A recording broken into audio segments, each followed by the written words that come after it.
बिस्मिल्लाहिर्रहमानिर्रहीम। अस्सलाम वालेकुम नाजरीन, शाहिद चौधरी ऑफिशियल के साथ मैं हूं आपका मेज़बान अब्दुल्ला तनवीर। नाजरीन, आजकल के दौर में लोगों की ये ख्वाहिश होती है, वो लोग जो ज़्यादा पढ़े लिखे नहीं होते या जो पढ़े लिखे भी हों, कि हम सऊदी अरब जाएंगे, वहाँ पे काम वगैरह करेंगे, वहाँ पे वीज़ा लगवा लेंगे और वो जैसा सोचते हैं कि हमें जैसी जॉब मिलेगी, जैसा उनसे अहद किया जाता है, उसके बिल्कुल ही बरक्स होता है। इसका हमारे पास चश्मदीदा जो सबूत, जो गवाह हैं, बिलाल भी हमारे साथ मौजूद हैं, सऊदी अरब गए हैं, जॉब भी की है और देखेंगे। और बल्कि मैं एक चीज़ से बहुत ज़्यादा हैरान हुआ हूँ कि वहाँ पे जो पाकिस्तानी लोग होते हैं, जिस हॉस्टल में रहती हैं, वहाँ का क्या एनवायरनमेंट है, वहाँ पे क्या क्या चीज़ें की जाती है और किस किस्म की हरकत का आगाज़ हो चुका है, यकीनन मेरे लिए भी बहुत ज़्यादा शर्मनाक है। बल्कि बिलाल भाई आपको खुद बताएंगे। अस्सलाम वालेकुम बिलाल भाई। वालेकुम अस्सलाम। ब्रदर कैसे हैं आप? अल्हम्दुलिल्लाह। अच्छा ब्रदर, आप सऊदी अरब से होकर आए हैं, सबसे पहले तो आप मुझे एक चीज़ बताइएगा, अमूमन पाकिस्तानियों में भी बहुत ज़्यादा होता है कि वहाँ पे जो कामा होता है या फिर वहाँ का जो वीज़ा होता है उसको पकड़ लिया जाता है, रोक लिया जाता है, पाकिस्तानी वहाँ पे जाके बाउंड हो जाते हैं। क्या इस बात में सदाकत है?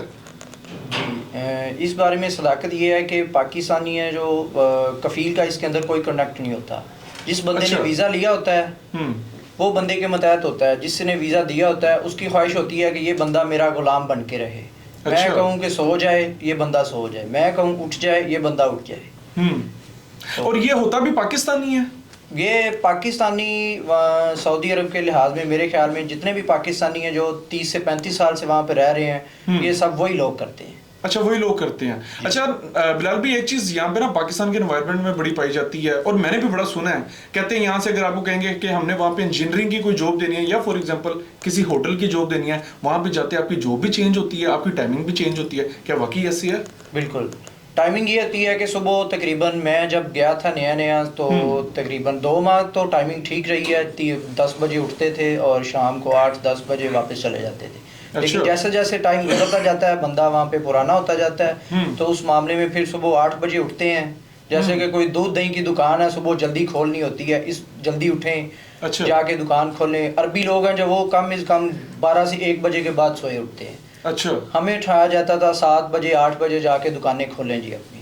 जैसे कि कोई दूध दही की दुकान है, जाके जल्दी खोलनी है, लोगों ने सारी इफ्तारी के दही लेनी है, दूध लेना है, तो एक मामला ये हो गया। दूसरा, बंदों को वहाँ पे बुला के उनकी इंक्वायरमेंट होती है कि 3 टाइम खाना देंगे। बंदों के साथ वहाँ पे ज्यादती की जाती है, बंदों को तो 3 टाइम का खाना तो मिलता ही नहीं। मैं तकरीबन 2 साल गुजार के आया हूँ। 2 साल में तकरीबन समझें कि कोई चंद दिन होंगे जो 3 टाइम खाना खाया। खाते 3 टाइम थे लेकिन अपनी जेब से खाते थे। क्या रीजन है कि मतलब खाना नहीं टाइम पे देते? जो वहाँ पे होते हैं मदीर होते हैं, जैसे कि दुकान का कोई ओनर है, उसको अरबी में वहाँ पे मदीर बोला जाता है। ठीक है। उनकी इंक्वायरमेंट ये होती है कि हम इधर पैसा कमाने के लिए आए, झाड़ने के लिए नहीं आए, पैसे को जोड़ो। तो 24 घंटों में खाना 1 टाइम दिया जाता है। अच्छा बिलाल भाई, पाकिस्तान में आपको कहा जाता है कि आपने 8 घंटे जॉब करनी होता है जाके, ऐसे ही है? और उधर जब आप जाते हैं तो 16 घंटे 17 घंटे ओनर जो होता है शॉप का या फॉर एग्जांपल किसी भी कंपनी का जो मालिक होता है, आप उसे शिकायत नहीं करते? वहाँ पे शिकायत करने का मौका ही नहीं दिया जाता। बस उनका काम ये होता है कि यहाँ पे कौन से हमारी नानी रहती है, मामा रहता है, किसके पास जाना है, ना तो वहाँ पे कोई छुट्टी मिलती है। एक वाक़या ऐसा हुआ था, मेरे पीर साहब उम्रे पे आए हुए थे, मैं तकरीबन कोई 2 माह हो गए थे मुझे गए। अच्छा। मैंने अपनी तैयारी की उम्रे के लिए जाने के लिए, तो दुकान का जो ऑनर था मिस्टर जलाल साहब, उन्होंने बोला कि चले जाना। जब टाइम आया, उन्होंने मेरे बहनोई, मैं अपने बहनोई के रेफरेंस से गया था, उन्होंने मेरे बहनोई को कॉल की कि इसको अभी 2 माह हुए हैं तो ये उम्रे पे कह रहा है कि जाना है। उन्होंने मेरी तैयारी को नाकाम बनाया, मुझे बहुत अफसोस हुआ। मतलब वो जालिमाना रवैया अपनाया जाता है बिलाल भाई। वहाँ पे अगर रहना है तो समझ लें कि उनकी गुलामी में रहना। बिलाल भाई, ये क्या रीजन है? मतलब आपने भी एक्सपीरियंस किया है, क्या वजह है? यहाँ पे जो जॉब बताई जाती है वहाँ पे जॉब भी नहीं मिलती, यहाँ पे जो टाइमिंग बताई जाती है वहाँ पे वो टाइमिंग भी नहीं मिल पाती। खाली आप नहीं, और भी बड़े हमारे पाकिस्तानी भाई हैं जो वहाँ पे जाके फंस के रह गए हैं। इससे कोई निकलने का भी हल है, जिस तरीके से आप भी पाकिस्तान में आए हैं वापिस? इससे निकलने का ये हल है, पाकिस्तान में अगर किसी बंदे ने कामयाब होना है तो उसके लिए उसको मुनाफिक होना चाहिए। मुनाफिक होना चाहिए? ये क्या रीजन है बिलाल भाई? बड़ी हैरान बंदा मुनाफिक होगा तो वहाँ पे कामयाब होगा। जिसके पास रहोगे उसके साथ भी मुनाफिकत में रहोगे तो आप कामयाब रहोगे। जिस बंदे ने सच्ची बात की नहीं वो वहाँ पे नाकाम है। वो वहां पे नाकाम है। नाजरीन एक चीज आप नोट कीजिएगा, देख लें हमारे माशरे का क्या हिस्सा है। आज से कुछ अर्सा पहले यही होता था कि जो इंसान सच्चा, जो इंसान खरा है उसकी सुनी जाएगी और वो माशरे में बड़ी इज्जत पाएगा। ये वो बंदा है, ये वो चश्मदीदा गवाह है जो कि सऊदी अरब में गया है। इसको जॉब कोई और बताई गई, वहां पे जाके जॉब भी इसकी चेंज, इसको टाइमिंग बताई गई, वहां पे जाके इसकी टाइमिंग भी चेंज। और हैरान कुन बात, इसके वहां पे जाके पासपोर्ट भी पकड़ लिए गए। और मजीद हैरान कुन बात, वो पकड़ने वाला भी पाकिस्तानी था और वो इसको कह रहा था तू मेरी नानी या खाला का बेटा है कि मैं तुझे ये चीजें दे दूं। इसको छुट्टी टाइम पे नहीं मिल पाती। और एक और दिल खराश वाकया नाज़रीन मैं चाहूंगा आपसे शेयर करूं। बिलाल भी मुझे बता रहे थे और मैं बहुत ज्यादा यू कैन से कि मैं बड़ा परेशान भी हुआ हूं कि बिलाल भी जो वहां पे आप लोग हॉस्टल में 4 से 5 या 6 लोग जो भी रहते हैं, वो आप जो वाकया बता रहे थे कि घरों में कॉल की जाती है और जिस किस्म का रवैया अपनाया जाता है, काइंडली जरा थोड़ा सा दबे अल्फाज में जरा शेयर कीजिएगा हमारे नाज़रीन से। वो ये वाकया है कि मैं नया नया गया था, जब मैं जहाज़ से बाहर निकला तो मुझसे पूछा गया कि आपके साथ कोई लड़की अटैच है। तो मैंने कहा नहीं, मेरे साथ तो कोई लड़की अटैच नहीं है। उसने कहा दोस्त है। मैंने कहा दी दोस्त हैं। उसने बोला कि जितने पाकिस्तान के दोस्त हैं इन सबको ब्लॉक कर दे। मैंने कहा रीज़न? वो आपको कॉल करेंगे, आपसे चीज़ें मंगवाएंगे। मैंने कहा जो चीज़ मंगवाएंगे मैं तो अपनी जेब से देनी है, आपको इससे क्या तकलीफ है? ये किसने कहा था आपको? ये जो दुकान के ऑनर थे। अच्छा, फिर? तो मैंने कहा मैं तो जो कोई मांगेगा बंदे को अपनी हैसियत से देखना होता है, वो अपनी जेब से देगा। अगर कोई मांगता है तो उसकी खुशकिस्मती है कि अल्लाह ने देने के लिए बंदे को कहा कि इससे ले ले। तो दूसरा वहाँ पे ये है कि जितनी भी न्यू जनरेशन है, 25 से 30 साल के लड़के जो रह रहे हैं वहाँ पे, उनका रात को एक गैदरिंग होती है। अच्छा। सारे लड़के अपने अपने मोबाइल पकड़ लेते हैं। अच्छा। सारे अपनी अपनी लड़कियों को कॉल करते हैं जो उन्होंने लड़कियाँ रखी होती हैं। तो उनको कहते हैं कमीज़ उतारो, ये करो, वो करो, लेकिन लड़कियां उस टाइम मजबूर होती हैं। और ये सारा ग्रुप होता है इकट्ठे?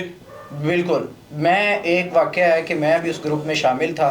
अच्छा। हम 4 लोग बैठे हुए थे। जो दुकान का ऑनर था उसने कॉल की। वहाँ पे बुजुर्ग टाइप भी बंदे हैं, हमीद नाम था उसका। मैंने उनको कहा कि आप इधर लोगों की माँ बहनों को ऐसे दिखा रहे हो, देख रहे हो सब मिलके, तो आपकी माएँ बहनें घर हैं, उनको अगर कोई दिखाए तो आपको कैसा महसूस होगा? मेरी इस बात की वजह से उनका रवैया बहुत चेंज हो गया, जिसकी वजह से वो मेरे साथ मुखालफत करने लग गए। अच्छा। तो इसी मुखालफत की वजह से मेरा उनके साथ नहीं बनी। मैं उनसे काम लीव कर गया। मैं आ जाता हूँ मक्का में। मैं भी 4 माह मक्का में काम किया है किसी दोस्त के साथ पार्टनरशिप पे। मतलब वो जगह आपने क्विट कर दी। तो बिलाल भी एक कमरे में कितने लोग होते हैं? वहाँ पे एक कमरे में तकरीबन 10 लोग होते हैं। और ये मतलब आपने जो ऑब्जर्व किया मोस्टली हर कमरे का ही हाल है क्या कि तू कॉल करते सी सारे रल के देखी है? वहाँ पे रूटीन बनाई गई है। एक दिन एक लड़का कॉल करेगा, दूसरे दिन दूसरा करेगा, तीसरे दिन तीसरा करेगा। अच्छा ब्रदर, एक बात बताइएगा, बिलाल भाई आप सऊदी अरब में कितना अरसा रहे और यहाँ पे आके पाकिस्तान में आप क्या काम कर रहे हैं? मैं सऊदी अरब में तकरीबन 2 साल रहा हूँ। अच्छा। तो वहाँ पे हमारी फील्ड थी एसी की, वॉशिंग मशीन, फ्रीज़र की, ये हमारी फील्ड थी काम की। तो 2 साल रहा हूँ। तकरीबन 2 साल में मैं तकरीबन समझ लें कि 8 माह काम किया है।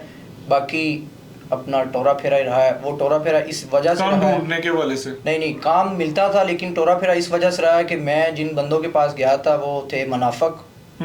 तो मुझसे मुनाफिकत की नहीं गई।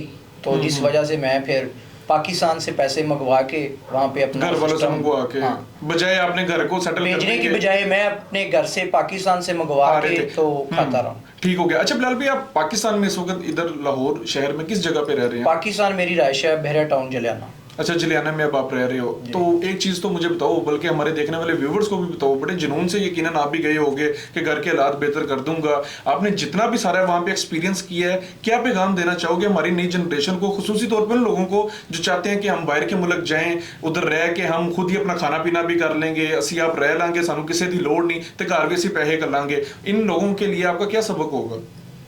मैं तो कहता हूँ जिस बंदे ने कोई 6-7 लाख या 10 लाख लगा के पाकिस्तान से बाहर जाना है, वही 10 लाख लगा के इधर कोई अच्छी शॉप बनाए, किराना स्टोर बनाए, कोई गारमेंट्स की शॉप बनाए, तो मेरे ख्याल में ये सबसे बेस्ट है। वहाँ पे अपॉर्चुनिटीज कम है और वहाँ पे जाके कोई फायदा नहीं है। समझ लें कि जो बंदा न्यू स्टार्ट लेता है वहाँ पे जाके जो सैलरी पे काम करता है उसको बचत यही है 80,000, 70-80,000। अच्छा बिलाल भाई, मेरा आखिरी आपसे सवाल होगा, आप जिसके थ्रू गए हो वो बंदा आपका रिश्तेदार था कोई? मैं जिसके थ्रू गया था मेरा बहनोई था वहाँ पे, मैं उनके रेफरेंस से गया था, लेकिन उनकी वजह से मुझे कोई शिकायत नहीं मिली। उनका दोस्त आगे जो बल्कि उनका भाई बना हुआ है, लेकिन वो मुनाफिक इंसान था।